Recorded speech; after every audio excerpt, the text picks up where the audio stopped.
back in the 1990s for upbeat music of the Boo Radleys,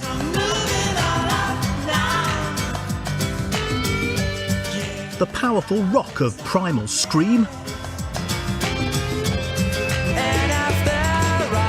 and the stadium-filling songs of Oasis all had one record label in common: Creation. Alan.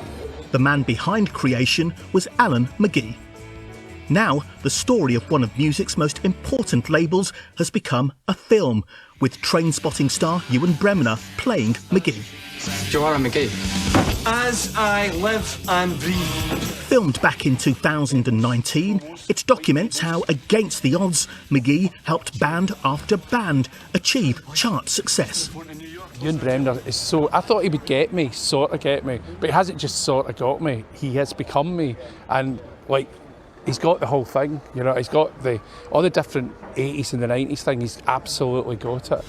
Like to welcome to the stage, Oasis. The Creation story could never be complete without one band in particular.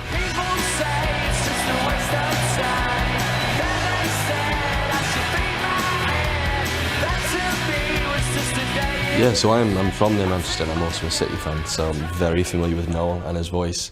But I just kind of recapped through all of his interviews, especially between like 92 and 96, because that's the period we're kind of focusing on really. So I went through a lot of those. Met him yesterday. That could count as a bit of research maybe, and I've been to a few gigs, so yeah. What was it like actually meeting the man himself that you're portraying on screen? It was just how I'd imagine him to be.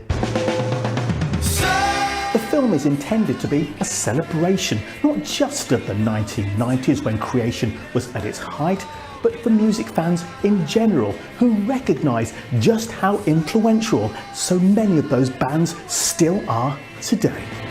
But don't look back in anger, I heard you say. The 90s were a prolific period for artistic endeavour. I think it reminds everybody, I'm hoping this film will remind everybody what a great decade that was and how their mums and dads were at one point very cool. Of course, McGee's success didn't last forever. Where does it go from here? He never again achieved the heights of a quarter of a century ago.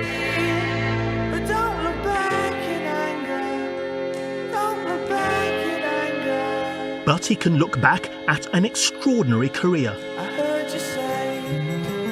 And thanks to the new film, music fans too now have another chance to fondly remember a remarkable time for British music. Lisa Mazimba, BBC News.